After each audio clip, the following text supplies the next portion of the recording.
ભાઈઓ અને બહેનો, જય શ્રી કૃષ્ણ.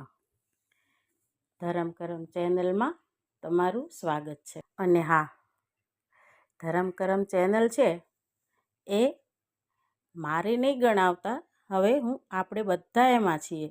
તમે બધા મિત્રો ધરમ કરમ ચેનલમાં જોડાયેલા છો અને આમ આપણે બધા ધરમ કરમ ચેનલ પરિવાર છીએ. અને હા, તમારા બધાનો ઘણો સાથ સહકાર પણ છે.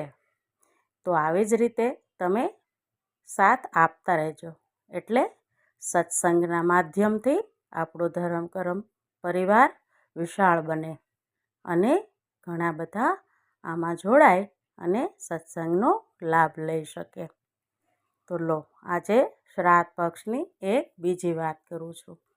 જે હું જાણું છું એ જ રજૂ કરીશ, અને એ વાત હું છેલ્લે કરું છું કે મને ખબર હોય એ જ હું રજૂ કરું છું. એટલે આજે પણ હું મારી જાણકારી પ્રમાણે રજૂ કરીશ. પિતૃદેવની વાત છે, શ્રાદ્ધ પક્ષ છે, ત્યારે શ્રાદ્ધ પક્ષમાં આપણે બ્રહ્મ ભોજન એટલે કે બ્રાહ્મણો જમાડીએ છીએ. પણ ઘણીવાર એવું થાય છે કે આપણને એમ થાય કે દાદા છે કે કોઈ આપણા વડવા છે, એને શું ભાવતું, ઘણા એવું વિચારે એને શું ભાવતું તો આપણે એવું ભોજન કરાવીએ. આપણને એવું થાય કે આપણે વધુને વધુ સારું ખવડાવીએ અને આપણા પિતૃ તૃપ્ત થાય.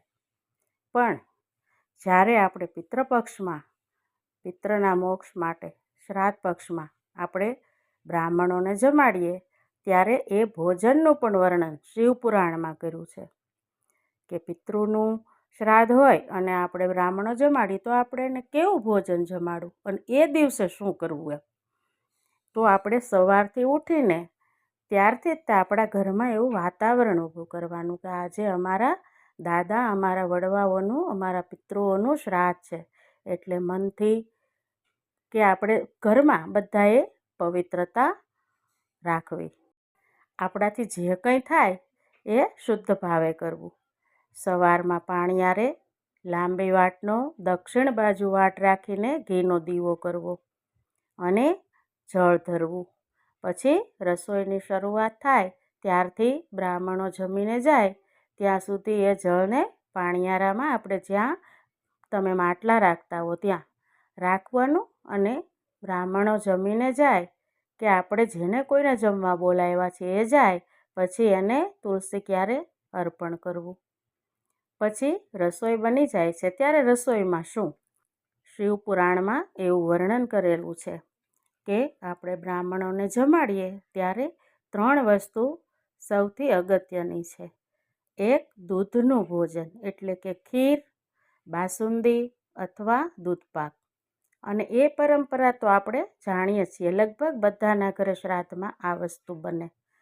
પણ શાકની વાત રહી તો અત્યારે ઘણા ઘરોમાં તૈયાર શાક લાવવામાં આવે છે અને તૈયાર શાક લાવવામાં ન આવે તો ઘરે જે હોય એ એમાંથી પસંદગી કરીને બનાવવામાં આવે છે. તો શાકની પણ વાત છે.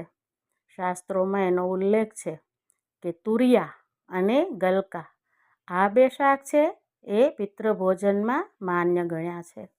અને કોળું ઘણી પ્રકારના એ આવે છે, અને કોબી, બંધ પાનની કોબી, એ 2નું શાક ક્યારેય કરાતું નથી. પિતૃના ભોજનમાં 2 શાક નથી બનતા. અને ત્રીજી વસ્તુ અડદની દાળ એટલે કે કાળી અડદની દાળ અને મસૂરની દાળ, આ 2 દાળનો ભોજનમાં ઉપયોગ કરવો. એનું તમે ગમે તે બનાવો, દહીં વડા પણ ચાલે અને કોઈ પ્રકારના વડા ચાલે, અથવા છૂટી દાળ બનાવો, જે કરો તે, પણ મસૂરની દાળ અને અડદની દાળનો ઉપયોગ ચોક્કસ કરવો. આમ આ 3 વસ્તુનો શાસ્ત્રમાં ઉલ્લેખ છે. એ શું કામ? તો પહેલું છે દૂધનું. એ દૂધનું ભોજન છે એ બધા આહુતોના ભાગમાં જાય છે. તુરિયા અને ગલકા છે એ થોડા પાણીવાળા શાક છે, એટલે એ જળ સાથે તે પિતૃ ગ્રહણ કરે છે. અને 2 દાળ છે જે મસૂરની અને અડદની દાળ, એ બંને છે એ પ્રેતને જાય છે. આવી રીતે 3 ભાગ પડી જાય છે. અને જે કોઈ હોય જે આપણી જાણમાં નથી હોતા એવા આ ત્રણેય પ્રકારના પિતૃ અલગ અલગ છે, એને તૃપ્તિ મળે છે અને એ આપણા ઉપર ખુશ થાય છે. તો બને ત્યાં સુધી આપણે કોઈને જમાડીએ ત્યારે આવી રસોઈનો ઉપયોગ કરવો. અને જ્યારે બ્રાહ્મણો જમવા આવે ત્યારે આગળ વાત થઈ કાલે, પણ જે કોઈ ભાઈઓ બહેનોએ ન સાંભળી હોય એના માટે આ ફરી વખત કે બ્રાહ્મણોનું મોઢું દક્ષિણ બાજુ રાખવું અને આપણે બને તો ઉત્તર બાજુ મોઢું રાખી અને રસોઈ પીરસવી. બ્રાહ્મણ જમી લે ત્યાં સુધી બને તો આપણી ઘરની એક પણ વ્યક્તિએ જમવું નહીં. આપણને એમ લાગે કે બ્રાહ્મણ જમીને સંતોષ પામ્યા છે, સંતુષ્ટ થયા છે, ત્યારે આપણાથી જે અપાય તે દક્ષિણા આપવી અને મનમાં જ કહી દેવું અમારા પિતૃ ખુશ થાય એવા આશીર્વાદ આપો. અને એ સંતોષ પામ્યા હોય તો બ્રાહ્મણો અવશ્ય આશીર્વાદ આપે જ છે. આવી રીતે બ્રહ્મભોજન કરાવવું. અને એ જે તમે પહેલાં શ્રાદ્ધની થાળી ધરી હોય, બહાર આપણે છત કે અગાસીમાં રાખી હોય, એ થાળી છે એને ગાય, કૂતરું કે કાગડા, હા હવે કાગડાનું પ્રમાણ ઓછું થતું જાય છે અને કદાચ આજુબાજુમાં ગાય ન હોય તો કૂતરાને પણ ખવડાવી શકાય છે.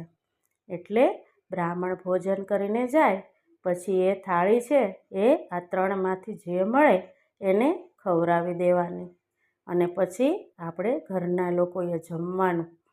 આપણે જેમાં પછી પણ પિતૃને પ્રાર્થના કરવાની કે અમારાથી કંઈ ભૂલ થઈ હોય તો ક્ષમા કરજો, તમે અમારા છો, અમે તમારા છીએ અને તમે અમારા ઉપર આશીર્વાદ વરસાવજો, અમારા ઉપર ચાર હાથની દયા કરજો. તમે સંતોષ હશો તો અમે સુખી થઈશું, અમારું ઘર ધન ભંડારથી ભરજો. જેટલી પ્રાર્થના કરીએ ને એટલું પિતૃ આપે જ છે, કારણ કે આખા વર્ષમાં એક જ વખત 16 દિવસ શ્રાદ્ધ આવે છે અને એમાં આપણા પોતાના પિતૃની તિથિ તો એક જ દિવસ હોય છે. અને આપણા ઘરે જેમાં પછી બ્રાહ્મણો જમી લે એટલે પિતૃએ જમી લીધું એમ માની લેવાનું અને પછી એ ત્યાંથી સીધા નદી, સરોવર, તળાવ જ્યાં કુદરતી રીતે પાણી વહેતું હોય કે સંગ્રહિત હોય ત્યાં પાણી ગ્રહણ કરવા જાય છે અને જળ પીવે છે. જળ પી અને એ ત્યાંથી તમને આશીર્વાદ આપી દે છે કે અમને જેટલો સંતોષ આપ્યો છે ને એટલા જ અમારા સંતાનો, અમારા વંશજો સુખી થાય.